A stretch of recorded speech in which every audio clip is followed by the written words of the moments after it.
Hello नमस्कार दोस्तों, मैं सुरेंद्र सिंह आप सभी के लिए नेक्स्ट एपिसोड कोशिका के ऊपर लेके आया हूँ। हमने कोशिका के ऊपर पहला भाग पढ़ा था और इसी YouTube channel excellence coaching centre पे मैं नेक्स्ट एपिसोड लेके आया हूँ कोशिका के बारे में। आज पढ़ेंगे हमने कोशिका के भागों के बारे में, पढ़ेंगे अलग अलग पार्ट्स के बारे में पढ़ेंगे कोशिका के। पहला वीडियो था वो कोशिका के इंट्रोडक्शन के ऊपर था और वो हमने पहला पूरा करवा दिया था।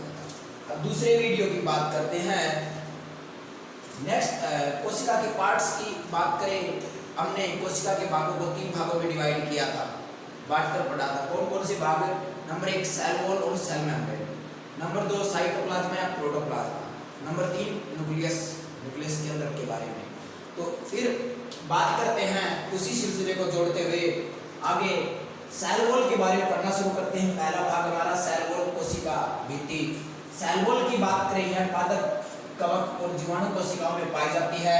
सेल वॉल की बात करें किन किन में पाई जाती है? यह पादप, कवक और जीवाणु कोशिकाओं में पाई जाती है और यह जंतु कोशिका के अंदर नहीं होती। यह सबसे बाह्य कवरिंग होती है, आउटरमोस्ट लेयर, बाह्य परत होती है, सबसे बाह्य परत होती है। ये कोशिका की सबसे बाह्य परत होती है, आउटरमोस्ट लेयर होती है, आउटरमोस्ट लेयर होती है, बाह्य परत होती है। ये करती क्या है? ये हमारी कोशिका को सुरक्षा प्रदान करती है। इसका मुख्य काम क्या है भाई? मुख्य कार्य है सुरक्षा प्रदान करना। It protects from our environment. ये क्या करती है भाई? सुरक्षा प्रदान करती है, सुरक्षा प्रदान करती है। क्या करती है भाई? सुरक्षा प्रदान करती है। बात करें ये किसकी बनी होती है? बात करें किसकी बनी होती है भाई? ये प्लांट्स के अंदर ना सेलुलोज की बनी होती है, प्लांट्स में सेलुलोज की बनी होती है। अगर फंगी में बात करें, कवक के अंदर बात करें, ये बनी होती है काइटिन की। किसकी बनी होती है? काइटिन की बनी होती है। याद रखना भाई ये दो बात। प्लांट में सेलुलोज की बनी होती है, फंगी में काइटिन की बनी होती है। बात करें आगे नेक्स्ट पार्ट की। नेक्स्ट पार्ट आता हमारा सेल मेम्ब्रेन। सेल मेम्ब्रेन की बात करें,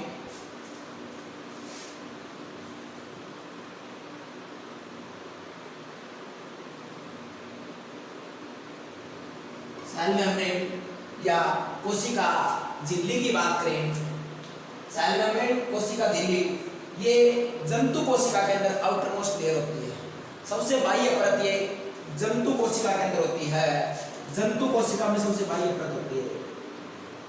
एनिमल सेल के अंदर आउटरमोस्ट लेयर होती है। एनिमल सेल में आउटरमोस्ट लेयर होती है, आउटरमोस्ट लेयर, बाह्य परत होती है, बाह्य परत होती है, आउटरमोस्ट लेयर होती है। एनिमल सेल के अंदर ये आउटरमोस्ट लेयर होती है। आगे बात करें ये सेकंड आउटरमोस्ट लेयर की बात करें, सेकंड ये आउटरमोस्ट लेयर होती है किनकी? सभी में। ये एनिमल के अंदर भी होती है, ये प्लांट के अंदर भी होती है, बैक्टीरिया के अंदर भी होती है, सभी के अंदर पाई जाती है। और एनिमल, प्लांट और बैक्टीरिया की तरफ से बात करें तो ये सेकंड लेयर होती है। प्लांट और बैक्टीरिया की तरफ से बात करें सेकंड लेयर होती है। लेकिन वैसे एनिमल या जंतु में हमारी कोशिका के अंदर ये सबसे बाह्य परत होती है, जो प्रोटेक्शन देने का काम भी करती है। और ये दोनों की ये कैसा काम करती है? परमेबल मेम्ब्रेन की तरह काम करती है, परमेबल मेम्ब्रेन की तरह काम करती है। कुछ चीज़ों को अंदर बाहर जाना इन्हीं के काम है, जाने से रोकना या जाना इन्हीं के काम होते हैं। बात करें आगे, और इन्हीं के आधार पे हम क्या करते हैं? प्लांट सेल और एनिमल सेल का डिफरेंस भी करते हैं। आगे बात करें, आगे बात करें नेक्स्ट भाग होगा हमारा साइटोप्लाज्मा या प्रोटोप्लाज्मा की बात करेंगे। इसी के भाग हैं हमारे राइबोसोम, लाइसोसोम और प्लास्टिड लवक। और बात करेंगे माइटोकॉन्ड्रिया, कॉन्ड्रिया इसी के भाग होते हैं। और नेक्स्ट भाग होगा इसी का गोल्जी बॉडी। बोल दी होगी। ये इन्हीं के भाग होते हैं साइटोप्लाज्म, प्रोटोप्लाज्म। बात करें ये साइटोप्लाज्म है, प्रोटोप्लाज्म किन का बना होता है? ये प्रोटीन का बना होता है भाई। किन का बना होता है? प्रोटीन का बना होता है। ये प्रोटीन से बना होता है भाई। राइबोसोम्स की बात करें, राइबोसोम्स की बात करें, ये प्रोटीन के सिंथेसिस या प्रोटीन की फैक्ट्री कहते हैं इसको, प्रोटीन बनाने में सहायक है। ये क्या काम करता है भाई? प्रोटीन भंडारण करने और प्रोटीन बनाने में सहायक है। राइबोसोम की बात करें, इसे प्रोटीन फैक्ट्री कहते हैं। इसी को प्रोटीन फैक्ट्री कहते हैं। प्रोटीन बनाने में सहायक है और प्रोटीन को स्टोर भी करता है। राइबोसोम प्रोटीन फैक्ट्री कहलाता है भाई, और ये प्रोटीन का भंडारण भी करता है। लाइसोसोम, लाइसोसोम आत्मघाती थैली कहते हैं इसी को। सुसाइडल बैग कहते हैं, आत्मघाती थैली कहते हैं लाइसोसोम को। सुसाइडल बैग आत्मघाती थैली कहते हैं, सुसाइडल बैग कहते हैं इसी को। आगे बात करें, इसमें 22 प्रकार के एंजाइम्स पाए जाते हैं। इसमें कितने प्रकार के? सुसाइडल बैग, आत्मघाती थैली और 22 प्रकार के एंजाइम पाए जाते हैं इसी के अंदर। 22 प्रकार के एंजाइम पाए जाते हैं इसी के अंदर। कितने प्रकार के? 22 प्रकार के एंजाइम पाए जाते हैं इसी के अंदर। हाँ भाई, आगे बात करें ये कैसी 22 प्रकार के एंजाइम पाए जाते हैं इसी के अंदर। फिर बात करें आगे प्लास्टिड लवक की बात करें, प्लास्टिड या लवक की बात करें। जो प्लास्टिड होता है ना आपका, लवक होता है, इसके बारे में देखेंगे। ये होता है आपका भाई, ये केवल प्लांट सेल के अंदर होता है, एनिमल सेल में नहीं होता। प्लांट सेल के अंदर होता है, एनिमल सेल के अंदर नहीं होता है। प्लांट सेल के अंदर होता है, एनिमल सेल के अंदर नहीं होता है, नहीं होता। इसमें प्रकाश संश्लेषण होता है, इसलिए इसे किचन हाउस ऑफ सेल कहते हैं। किचन हाउस ऑफ सेल कहते हैं इसी को। कोशिका का रसोई घर कहते हैं, किचन हाउस ऑफ सेल कहते हैं, किचन हाउस ऑफ सेल कहते हैं, सेल कहते हैं। ये कोशिका का रंगीन भाग होता है, रंगीन भाग होता है। कलरिंग पार्ट ऑफ सेल, कोशिका का रंगीन भाग होता है। ये रंगीन भाग होता है। कोशिका का रंगीन भाग प्लास्टिड या लवक होता है। ये कोशिका को कलर प्रोवाइड कराता है। ये कोशिका को कलर प्रोवाइड कराता है भाई। इसके बाकी इसके प्रकार की बात करें, टाइप की बात करें, टाइप ये 3 प्रकार का होता है। Number 1 chloroplast, number 2 chloroplast, number 3 leucoplast. आपसे कहे जाएगा chloroplast. Number 1 chloroplast, number 2 leucoplast, number 3 chromoplast. ये 3 प्रकार का होता है। कितने प्रकार का? 3 प्रकार का। ये 3 प्रकार का होता है। प्लास्टिड, प्लास्टिड की बात करें, प्लांट सेल में पाया जाता है, पादप कोशिका के अंदर होता है, एनिमल सेल के अंदर नहीं होता। इसी को पौधे का रसोई घर कहते हैं, सॉरी कोशिका का रसोई घर कहते हैं। ये कलर पार्ट होता है, सेल का रंगीन भाग होता है। ये 3 प्रकार का होता है, क्रोमोप्लास्ट, ल्यूकोप्लास्ट और क्लोरोप्लास्ट। क्रोमोप्लास्ट, क्लोरोप्लास्ट होता है। देखिएगा कुछ पिगमेंट होते हैं, कुछ पिगमेंट होते हैं प्लास्टिड के अंदर ही बात कर रहे हैं हम, प्लास्टिड के अंदर, लवक के अंदर बात कर रहे हैं। कुछ पिगमेंट होते हैं, देखो कुछ पिगमेंट्स की बात करते हैं। जैसे कि एक नंबर होता है नंबर 1 कैराटिन। कैराटिन, कैराटिन के कारण क्या होता है? गाजर का लाल रंग, गाजर का नारंगी रंग, नारंगी रंग, नारंगी रंग होता है गाजर का। किसके कारण होता है? वो कैराटिन के कारण होता है। नंबर 1 गाजर का नारंगी रंग किसके कारण होता है? कैराटिन की उपस्थिति के कारण होता है। टमाटर का लाल रंग किसके कारण होता है? लाइकोपिन के कारण, लाइकोपिन के कारण। टमाटर का लाल रंग किसके कारण होता है भाई?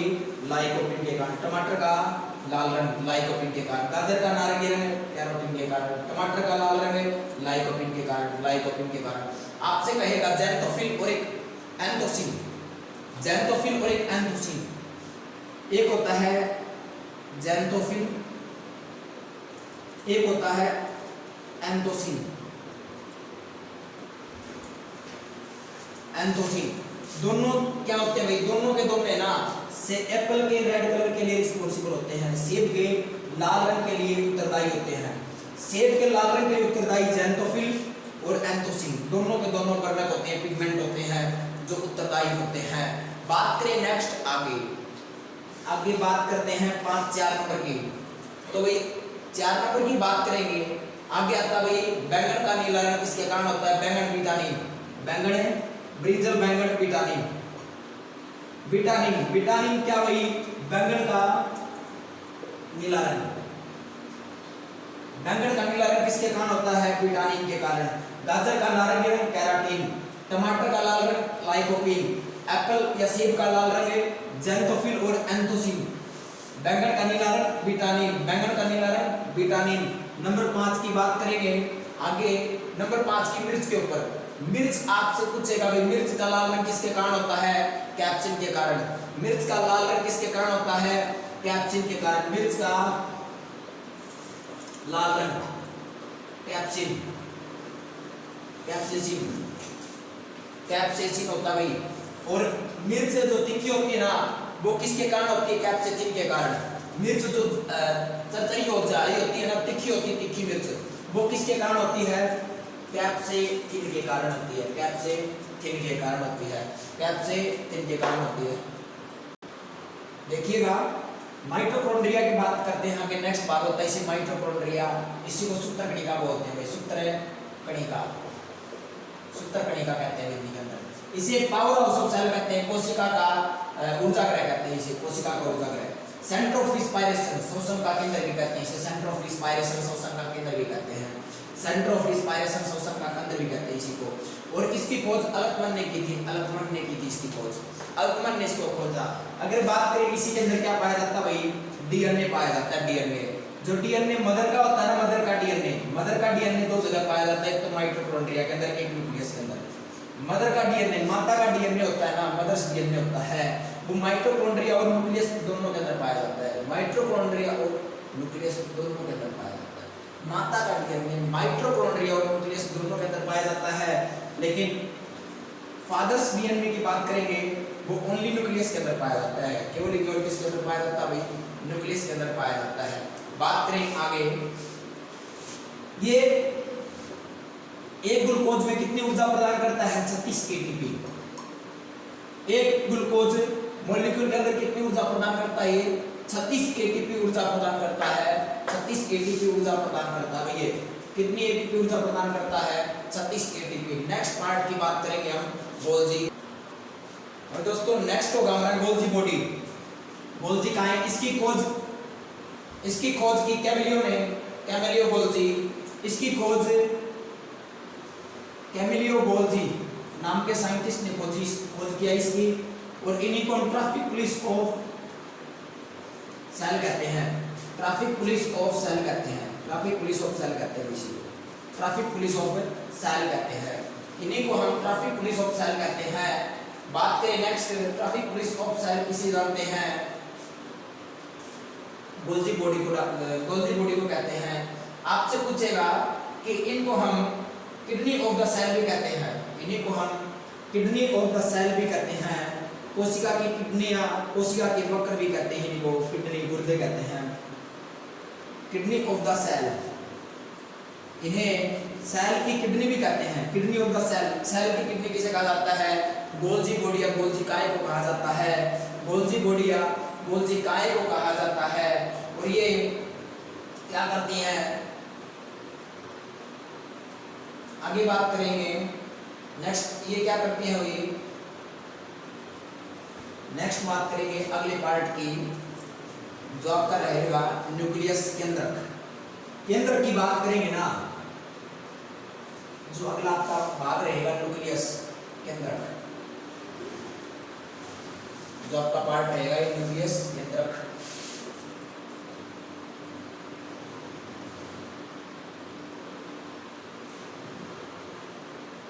न्यूक्लियस की बात करें, इसी के अंदर होता है डीएनए आपका, इसी के अंदर होता है आपका आरएनए, इसी के अंदर होता है आपका क्रोमोसोम्स, और इसी के अंदर आपके जीन होते हैं, इसी के अंदर क्रोमोसोम होता है। ये भाग इसके अंदर आपको पढ़ने पड़ेंगे। डीएनए और आरएनए की बात करते हैं। डीएनए और आरएनए की बात कर लेते हैं सबसे पहले न्यूक्लियस के अंदर। न्यूक्लियस की बात करें, डीएनए और आरएनए की बात कर लेते हैं। डीएनए की full form D oxy ribose nucleic acid, D oxy ribose nucleic acid, और इसको बोलेंगे राइबोज न्यूक्लिक एसिड।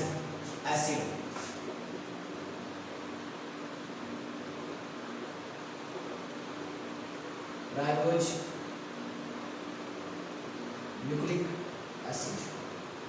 एसिड कहते हैं, और इसी को राइबोज न्यूक्लिक एसिड कहते हैं। ये कैसा मॉडल होता है? ये डबल हेलिक्स मॉडल होता है, ये सिंगल हेलिक्स मॉडल होता है। इसके बारे में बताने वाला, मॉडल संरचना देने वाला वाटसन एंड क्रिक था। डीएनए की जो भी डीएनए होता है उसके डबल हेलिक्स मॉडल होते हैं। इनके मॉडल के बारे में बताने वाला वाटसन एंड क्रिक था। डीएनए के वाटसन एंड क्रिक ने बताया था डीएनए के बारे में। बात करेंगे आगे, जो ये डीएनए नाम दिया था ना, डीएनए नाम ये किसने दिया था? फ्रेडरिक मेस्टर ने दिया था। फ्रेडरिक मेस्टर ने नाम दिया था। बात करेंगे अब इनका जो फॉर्मूला होता है C5, इसके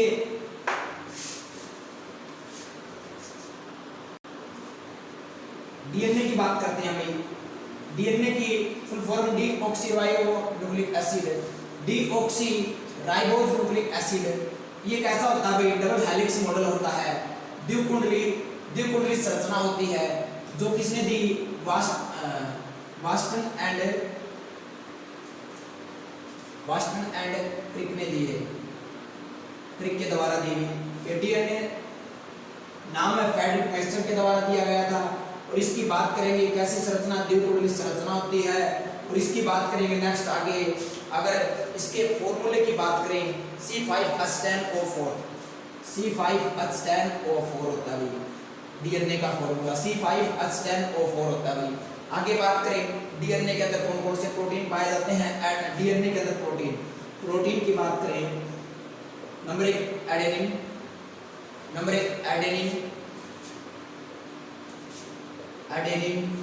number 2 guanine, number 3 thymine, number 4 बात करेंगे साइटोसिन, और नंबर 5 की बात करेंगे यहाँ पर हिस्टोन प्रोटीन। ये होता है एडेनिन, ग्वानिन, थायमिन और हिस्टोन प्रोटीन। यहाँ पे यूरेसिल हो जाएगा, यहाँ पे अकेला, यहाँ पे यूरेसिल लगा देंगे। यूरेसिल की बात करेंगे तो ये हो जाएगा आपका आरएनए।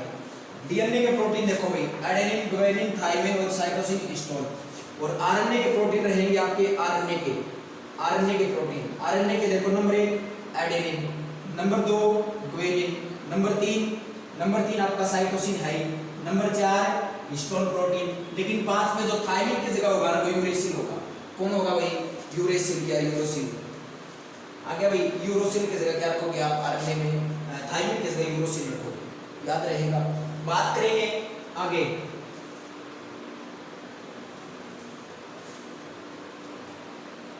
इनके अंदर क्या पाई जाती है? देखो थोड़ा सा डीएनए की बात करें और आरएनए की बात करके जल्दी से थोड़ा सा आपको रिवाइज करवा देता हूं। डीएनए की फुल फॉर्म की बात करें, डीऑक्सीराइबोज न्यूक्लिक एसिड, इसकी राइबोज न्यूक्लिक एसिड। ये डबल हेलिक्स मॉडल होता है, ये सिंगल हेलिक्स मॉडल होता है। इनके बारे में बताया किसने भाई?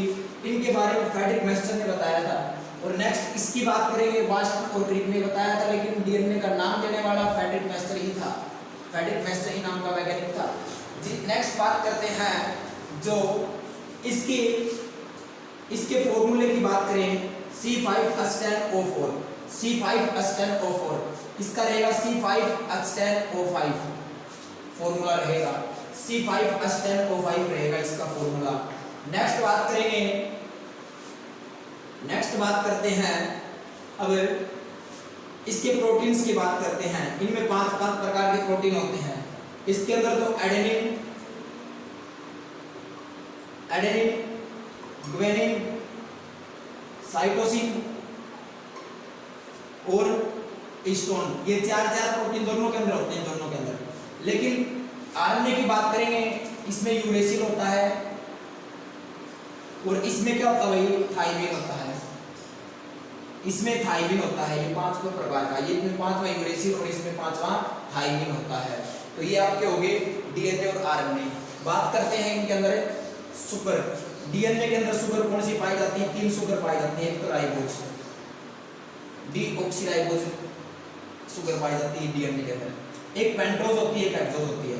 डीएनए के अंदर तीन प्रकार के शुगर पाए जाते हैं। एक तो राइबोज, कौन सी, डीऑक्सीराइबोज, इसमें तीन प्रकार की शुगर। नंबर एक डीऑक्सी राइबोज, नंबर दो पेंटोज, नंबर तीन हेक्सोज। इसकी बात करेंगे, इसमें पेंटोज और हेक्सोज दो ही पाई जाती है। कौन सी, एक तो राइबोज, एक पेंटोज। पेंटोज होती है, एक राइबोज होती है, दो शुगर पाई जाती है इसके अंदर। एक तो पेंटोज होती है, एक राइबोज होती है, दो शुगर पाए जाते हैं इसके अंदर। बात करें तो ये हो गया आपका आरएनए और डीएनए। जीन की बात करते हैं, नेक्स्ट जीन के बारे में बात करते हैं। मानव शरीर में जीन कितने होते हैं, 25,000 होते हैं भाई। जीन की संख्या बात करेंगे, क्रोमोसोम्स की बात करेंगे। जीन की बात करेंगे, मानव शरीर के अंदर कितने होते हैं, जीन के ऊपर बात करते हैं। जीन की ऊपर बात करेंगे। डीएनए की सबसे छोटी इकाई होती है, डीएनए की सबसे छोटी या छोटा भाग होता है, सबसे छोटा भाग डीएनए का। जीन आगे भी मानव शरीर में 25,000 इनकी संख्या होती है। कितनी संख्या होती है, 25,000 होती है। बात करें आगे, अब आपसे कहा जाएगा कि डीएनए का कार्य, जो जीन का कार्य होता है, क्या भाई लक्षण है, जो माता पिता के लक्षण होते हैं ना, माता पिता के लक्षण होते हैं, वो संतान के अंदर भेजना डीएनए का काम रहता है भाई। डीएनए का काम होता है, ये डीएनए या जीन का काम होता है। आगे समझ में। और एक और बात करें, नेक्स्ट आगे देखो भाई, क्रोमोसोम्स गुणसूत्र की बात करेंगे। क्रोमोसोम्स गुणसूत्र की बात करेंगे, गुणसूत्र, क्रोमोसोम्स गुणसूत्र की बात करेंगे। ये मानव शरीर के अंदर कितने पाए जाते हैं, संख्या में 46, जोड़े में 23 जोड़े पाए जाते हैं, 23 पेयर पाए जाते हैं, 23 जोड़ी गुणसूत्र पाए जाते हैं। 23वां जोड़ा होता है ना, 23वां जोड़ा होता है। महिला के अंदर XX होता है, महिला के अंदर XX होता है, और पुरुष के अंदर XY होता है भाई। पुरुष के अंदर क्या होता है, XY होता है। महिला के अंदर XX होता है, पुरुष के अंदर क्या होता है, XY होता है। पुरुष के अंदर क्या होता है भाई, XY होता है, XY होता है पुरुष के अंदर। महिला के अंदर 23वां जोड़ा XX होता है, पुरुष के अंदर XY। गुणसूत्र क्रोमोसोम्स की बात करें, कुल 46 होते हैं, 23 जोड़े होते हैं। 23वां जोड़ा होता है ना, 23वां जोड़ा, ये महिला के अंदर XX होता है, पुरुष के अंदर XY होता है। बात करें अब दो रोग होते हैं इनसे संबंधित, महिला और पुरुष से संबंधित दो रोग होते हैं। मेल के अंदर बात करें, पुरुष के अंदर बात करें। पुरुष के अंदर 23वें जोड़े में क्या होते हैं भाई, X और Y होते हैं गुणसूत्र, X और Y गुणसूत्र होते हैं। यहाँ पे 2 X और 1 Y आ जाता है, 2 X और 1 Y गुणसूत्र आ जाता है, जिसमें क्या हो जाता है, पुरुष नपुंसक हो जाता है, नपुंसक हो जाता है भाई, नपुंसक हो जाता है, नपुंसक। ये नपुंसक मतलब बांझपन, इनफर्टिलिटी बोलते हैं इनको, बांझपन बोलते हैं। ये रिप्रोडक्शन नहीं कर सकता, बच्चे उत्पन्न नहीं कर सकता, कभी संतान उत्पन्न नहीं कर पाता लाइफ के अंदर। बात करेंगे आगे, इसी बीमारी का नाम क्या रहेगा, इसी बीमारी का नाम क्या रहेगा, नाम की बात करेंगे। इस बीमारी को हम लेनोफेल्टर या क्लिनीफेल्टर बोलते हैं, इसी को क्लिनीफेल्टर या लेनोफेल्टर बोलते हैं, इस बीमारी को लेनोफेल्टर। इस प्रकार के पुरुष को हम क्या बोलते हैं, सुपरमेल बोलते हैं, सुपरमेल। लक्षण है ऐसा पुरुष है ना, वो महिला की तरह व्यवहार करेगा, महिला जैसी आवाज निकालेगा, महिला की तरह व्यवहार करता है, महिला की तरह व्यवहार करेगा ऐसा पुरुष। आगे बात करें, जो इसमें कुल गुणसूत्रों की संख्या क्या होती है, कुल गुणसूत्र कितने होते हैं इस क्लिनीफेल्टर वाले में, 46 और 1 बढ़ जाता है, 47 होते हैं। आगे अगर 23वें जोड़े में महिलाओं की बात करते हैं, महिलाओं के अंदर एक्स एक्स होते हैं, महिलाओं के अंदर एक्स एक्स होते हैं। इस 23वें जोड़े में एक अक्ष कम हो जाता है, इसमें एक अक्ष, केवल एक अक्ष रह जाता है। कुल गुणसूत्र होते हैं 45, कुल गुणसूत्र कितने होंगे 45 होंगे, एक अक्ष कम हो जाता है महिलाओं में। और इस बीमारी को महिलाओं के अंदर क्या बोलते हैं, टर्नर सिंड्रोम बोलते हैं, टर्नर सिंड्रोम बोलते हैं। क्या बोलते हैं भाई, टर्नर सिंड्रोम। क्या बोलते हैं महिलाओं के अंदर, टर्नर सिंड्रोम बोलते हैं। ये महिलाएं कभी भी रिप्रोडक्शन नहीं कर पाती, इन महिलाओं को बांझ बोलते हैं, बांझ होती है महिलाएं, इनफर्टिलिटी की प्रॉब्लम होती है इनमें, फर्टिलिटी की प्रॉब्लम दोनों के अंदर इनफर्टिलिटी की होती है। पुरुषों में तो क्या बोलते हैं, कैलिफैक्टर सिंड्रोम, एलिनो सिंड्रोम। टर्नर सिंड्रोम महिलाओं के अंदर 23वें जोड़े में होता है प्रभाव। बात करें आगे टेस्ट ट्यूब बेबी की, बात करते हैं आगे नेक्स्ट टेस्ट ट्यूब बेबी की बात करते हैं। टेस्ट ट्यूब बेबी की देखो भाई, टेस्ट ट्यूब बेबी क्या होता है, जो महिला से अंडाणु होता है और पुरुष से स्पर्म या शुक्राणु होता है, दोनों को मिलाते हैं ट्यूब के अंदर, ट्यूब के अंदर मिलाएंगे, इनका निषेचन करवाएंगे, फर्टिलाइजेशन करवाएंगे और 14 दिन के बाद क्या करेंगे, एक महिला की गर्भ में यूट्रस में ट्रांसप्लांट कर देंगे, इसको डाल देंगे। तो ये टेस्ट ट्यूब बेबी होता है, 14 दिन के लिए इस ट्यूब में रखा जाता है इसको, और बाद में महिला के गर्भ में डाल दिया जाता है। इस टेस्ट ट्यूब को सबसे पहले बनाने वाला या सबसे पहले बताने वाला आदमी था रॉबर्ट एडवर्ड। इसके बारे में सबसे पहले रॉबर्ट एडवर्ड ने बताया। रॉबर्ट एडवर्ड कहाँ का था, ये रॉबर्ट एडवर्ड इंग्लैंड का था। कहाँ का था भाई, इंग्लैंड का था। इसने 1973 के अंदर बताया। और पहले जो टेस्ट ट्यूब बेबी थी ना, टेस्ट ट्यूब का जनक भी रॉबर्ट को कहते हैं, रॉबर्ट एडवर्ड को कहते हैं। बात करें सबसे पहले जो बेबी है ना, बच्चा है, उसको लुई ब्राउन, सबसे पहला जो टेस्ट ट्यूब बेबी उसको लुई ब्राउन बोलते हैं। लुई ब्राउन ये इंग्लैंड की थी, इंग्लैंड से ही हुई है Louise Brown. Test tube baby का सबसे पहला एडवर्ड रॉबर्ट और इस लुई ब्राउन पहला बच्चा था। भारत की बात करें, भारत में कौन था भाई, भारत में चेन्नई के अंदर था भाई, चेन्नई के अंदर, जिसका नाम था वेणुगोपाल, डॉक्टर वेणुगोपाल। भारत में चेन्नई में कौन भाई, डॉक्टर वेणुगोपाल। मात्र 6 महीने के बाद में 1973 में बात थी, ये भी खोज करी थी डॉक्टर वेणुगोपाल ने, एक्सपेरिमेंट किया चेन्नई मद्रास वाले में। एक लड़की थी जिसका जन्म हुआ था हर्षा, टेस्ट बेबी से हर्षा नाम की लड़की का जन्म हुआ था। इस भारत के पहले बच्चे का नाम था हर्षा, विश्व के पहले बच्चे का नाम था लुई ब्राउन। और ये हर्षा मद्रास के अंदर जन्मी थी, मद्रास चेन्नई वाले क्षेत्र में, मद्रास के अंदर जन्मी थी। भारत के हर्षा नाम तो, और विदेश के लुई ब्राउन। विश्व लेवल पे विदेश की बात करें, विश्व लेवल पे बात करें, रॉबर्ट एडवर्ड ने टेस्ट ट्यूब बेबी की खोज की थी, इंग्लैंड का था। भारत में डॉक्टर वेणुगोपाल ने की थी। और टेस्ट ट्यूब बेबी का जनक भी रॉबर्ट एडवर्ड को कहते हैं। देखिए टेस्ट ट्यूब बेबी के बारे में था। और बात करें इसी क्रोमोसोम्स की बात करें आगे, देखो ध्यान से।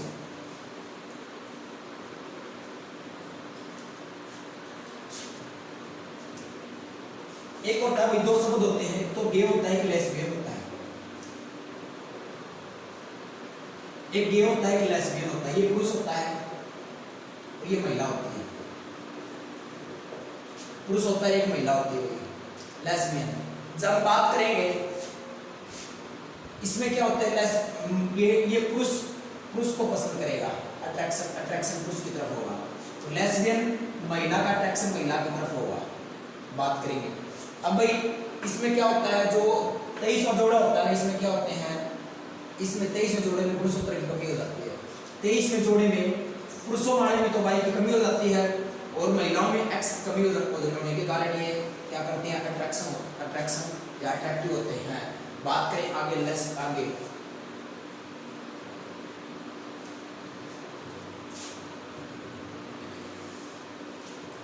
देखो भाई, लेस्बियन ये समलैंगिक विवाह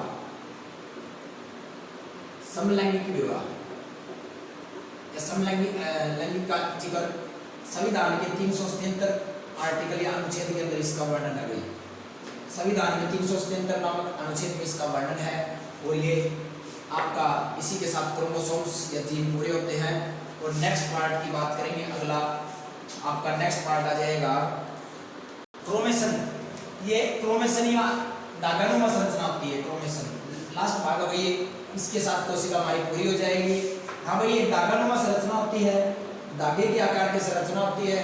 ये डीएनए और आरएनए जो हमारे जीन्स होते हैं, क्रोमोसोम्स होते हैं, इनको प्रोटेक्शन प्रोवाइड करने का काम करता है। और इसमें हिस्टोन प्रोटीन पाया जाता है, ये धागानुमा संरचना होती है, हिस्टोन प्रोटीन पाया जाता है। भाई क्रोमेशन धागानुमा संरचना डीएनए, आरएनए, जीएनए और क्रोमोसोम्स गुणसूत्र होते हैं, को सुरक्षा प्रदान करता है और इनमें हिस्टोन प्रोटीन पाया जाता है। तो दोस्तों, वीडियो को देखने के लिए धन्यवाद है। और आप पूरी वीडियो देखा करो, देखने के बाद है ना आप लोग कमेंट जरूर किया करो। इसी के साथ धन्यवाद।